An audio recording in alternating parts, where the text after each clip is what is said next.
Karimnagar, Adilabad, Nizamabad, Medak teachers MLC ఎన్నికల్లో మల్క కొమరయ్యకు మొదటి ప్రాధాన్యత. ఓటు వేద్దాం, గెలిపిద్దాం. మీకోసం, మీ సమస్యల కోసం మీ తరఫున గళమెత్తుతాడు, ప్రభుత్వంతో కొట్లాడతాడు. మేక్ అమెరికా గ్రేట్ అగెయిన్ అని ట్రంప్ అంటున్నాడు, మేక్ ఇండియా గ్రేట్ అగెయిన్ అని మోడీ అంటున్నాడు.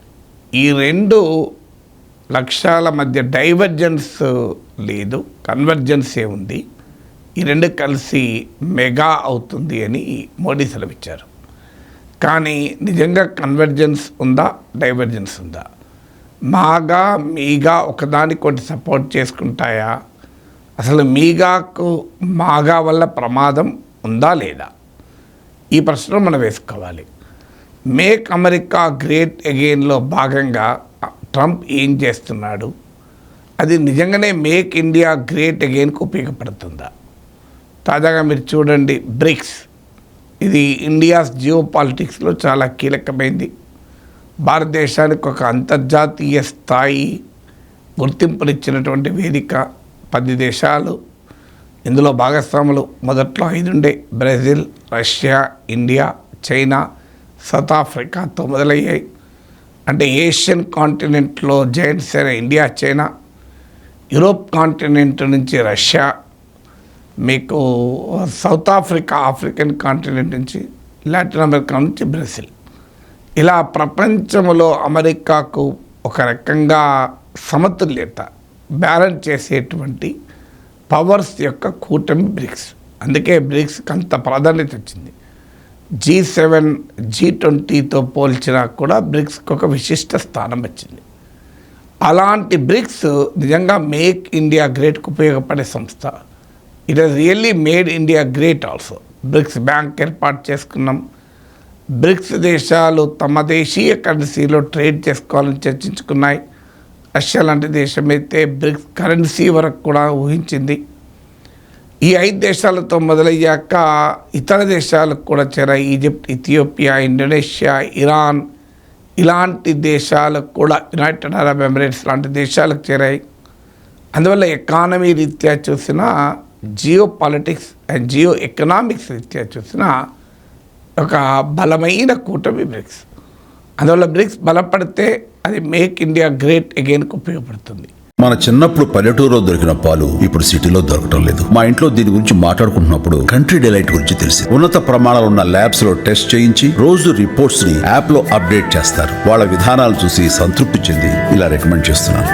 ఇప్పుడే కంట్రీ డిలైట్ యాప్ ని డౌన్లోడ్ చేసుకోండి. Download the country delight app now. కానీ ట్రంప్ అనుకుంటున్నాడు అది మేక్ అమెరికా గ్రేట్ అగైన్కు వ్యతిరేకం కనుక అసలు ఈ బ్రిక్స్ సంగతి తెలుస్తా అని చెప్తున్నాడు. ఈ మధ్య కాలంలో స్టేట్మెంట్ ఇచ్చాడు, బ్రిక్స్ ఎక్కడ ఉంది, ఇక చచ్చిపోయింది. నేను బ్రిక్స్ కరెన్సీ గురించి ఆలోచించారు, నేను ఒక్క దెబ్బ కొట్టాను. మీరు కనుక బ్రిక్స్ సభ్య దేశాలు ఏవైనా డాలర్ కాక మరో కరెన్సీని ఆలోచిస్తే మీ అంతు చూస్తా, 150% టారిఫ్ వేస్తా అంటే అసలు వాళ్ళు ఇప్పుడు ఎక్కడ ఉన్నారో తెలియదు. ఈ మధ్యకాలం నేను బ్రిక్స్ వింటలేను. సో ఈ BRICS, what the hell has happen to BRICS అని అతి తీవ్రంగా కామెంట్ చేశాడు. అంటే మేక్ ఇండియా గ్రేట్ అగైన్కు, మేక్ అమెరికా గ్రేట్ అగైన్కు మధ్య కన్వర్జెన్స్ లేదు. మెగా మీగా కలిస్తే మెగా కాదు, అది ఏమవుతుంది అనేది మనమే ఆలోచించాలి. ఇక రెండవది, మేక్ అమెరికా గ్రేట్ అగైన్లో భాగంగా ట్రంప్ రష్యాతో నేరుగా చర్చలు చెప్తున్నాడు. అది యుక్రెయిన్ వార్ అవాయిడ్ చేయడానికి.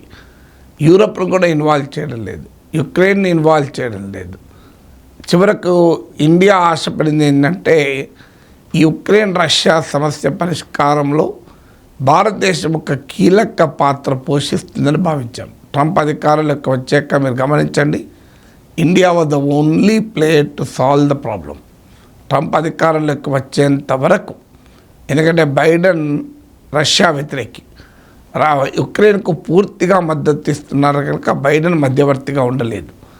చైనా పైకి న్యూట్రల్గా కనిపించిన క్లియర్గా ఈ యుద్ధానికి కారణం అమెరికా, యుద్ధానికి కారణం వెస్టర్న్ కంట్రీస్ అని కంక్లూడ్ చేసిన దేశం కనుక చైనా రష్యా ఖాతాలోనే వేశారు. ఇక యూరోపియన్ పవర్స్ క్లియర్గా ఉక్రెయిన్కు మద్దతుగా ఉన్నాయి. There was not a single neutral country to resolve the problem. కానీ అప్పుడు ఇండియా ఎంటర్ అయింది. మన ప్రధానమంత్రి ఒక గొప్ప డిప్లొమసీ ప్రదర్శించాడు. పుటిన్ని కలిశాడు, జెలెన్స్కీని కలిశారు. వెంటనే బ్యాక్ టు బ్యాక్ టూర్స్లో this is not the era of war అని పుటిన్కు నేరుగా చెప్పాడు. సో వరల్డ్గా ప్రపంచమంతా చర్చించిన దశలో ఈ రష్యా యుక్రెయిన్ వార్ను సాల్వ్ చేయగలిగే శక్తి ఇండియాకు ఉంది అని బీజేపీ వాళ్ళు అయితే ఎన్నికల్లో ప్రచారం కూడా చేసుకున్నారు. సో మోడీ రష్యా ఉక్రెయిన్ యుద్ధాన్ని ఆపగలుగుతున్నాడని అప్పుడు ప్రతిపక్షాలు విమర్శించాయి. మరి ఉక్రెయిన్ యుద్ధాన్ని ఆపగలిగే సామర్థ్యం ఉన్న మోడీ మణిపూర్ మారణహోమాన్ని ఎందుకు ఆపుతలేడు అని. But still Modi was a key figure. అందరూ ఇండియా వైపు చూశారు. ఈ వార్ ఆగిపోవాలంటే ఇండియా మీడియేషన్ తప్ప మరో మార్గం లేదు అని. కరెక్ట్గా ట్రంప్ పవర్లోకి వచ్చాడు. మేక్ అమెరికా గ్రేట్ అగైన్ భాగంగా నేనే యుద్ధాన్ని ఆపుతాను, ఈ యుద్ధానికి సొల్యూషన్ నేనే చూపుతానంటూ ప్రత్యక్షంగా రష్యాతో చర్చలు జరుపుతున్నాడు. పుటిన్ ట్రంప్ల మధ్య డిస్కషన్స్కు వేదిక రంగం సిద్ధమైంది. American foreign officials, Russian foreign officials ఇటీవల న్యూట్రల్ డెస్టినేషన్ అంటే సౌదీ అరేబియాలో కలిశారు. ఇది గమనించాల్సింది. ఇండియాలో కలవలే, ఢిల్లీలో కలవలే, ఎవరికి కలిశారు? సౌదీ అరేబియాలో కలిశారు. అంటే భారతదేశాన్ని న్యూట్రల్గా అమెరికా భావించలేదు. అమెరికా సౌదీ అరేబియాను మాత్రమే న్యూట్రల్గా భావించింది. ఒక అన్డెమోక్రటిక్ రాచరిక ప్రభుత్వము హోస్ట్గా నిలిచింది అమెరికా రష్యా చర్చలకు. ఎవరి మేక్ ఇండియా గ్రేట్ అగైన్ ఎక్కడ పోయింది? మేక్ అమెరికా గ్రేట్ అగైన్ వచ్చింది, make India great again eclipse అయింది. ఇక మూడో ఉదాహరణ చెప్తాను. చైనా ఫ్యాక్టర్ ఎంత కీలకం అంటే ఇండియాకు ఈ ప్రాంతంలో ఒక వ్యూహాత్మకమైన పైచేయి కొరకు చైనా ప్రయత్నిస్తుంది. ఇండో పసిఫిక్ ప్రాంతంలో మనకు చైనాకు సీరియస్ సరిహద్దు డిస్ప్యూట్స్ ఉన్నాయి. రెండు గ్రేట్ పవర్స్ ఎప్పుడు కూడా సరిహద్దు డిస్ప్యూట్స్ థర్డ్ కంట్రీ సలహాతో సహకారంతో పరిష్కరించుకోరు. గ్రేట్ నేషన్స్కి ఉండే క్యారెక్టర్ ఏంటంటే they want to solve the problem on their own or bilaterally. ఇప్పుడు అమెరికాకు మెక్సికోకు మధ్య ఘర్షణ వస్తే, అమెరికాకు కెనడాకు ఘర్షణ వస్తే ఇండియా మధ్యవర్తిత్వాన్ని చైనా మధ్యవర్తిత్వం అమెరికా కోరుతుందా? లేదు చైనాకు తైవాన్కు మధ్య ఇష్యూ ఉంది, చైనా ఎవరిదైనా వేరే కంట్రీ మధ్యవర్తిత్వాన్ని కోరుతుందా? అందువల్ల ఎనీ గ్రేట్ పవర్ మధ్యవర్తిత్వం కోరదు. మా సమస్య మేమే పరిష్కరించుకుంటామంటారు. అలా చైనాతో ఈక్వల్ టర్మ్స్లో చర్చించి పరిష్కరించుకోవడానికి ఇండియా ఆలోచిస్తుంటే ట్రంప్ ఏమంటాడు? మీకు చైనాకు మధ్య విభేదాలు ఉన్నాయి కదా, నాకు నా సహాయం కావాలంటే చెప్పండి, సహాయం చేస్తాను అని చెప్తున్నాడు. అంటే ఇక్కడ make America great again make India great again దెబ్బతీస్తుంది. ఇక నాలుగవది టారిఫ్లో ఇండియా ట్రేడ్ డెఫిసిట్ ఎంజాయ్ చేస్తూ వచ్చింది అమెరికాతో. నియర్లీ గూడ్స్ ట్రేడ్లోనే $45.7 బిలియన్, టోటల్గా $100 బిలియన్ డెఫిసిట్. అంటే we were importing less and exporting more. అమెరికాకు మనం ఎక్కువ ఎగుమతి చేస్తూ వచ్చాం, తక్కువ దిగుమతి చేసుకుంటూ వచ్చాం.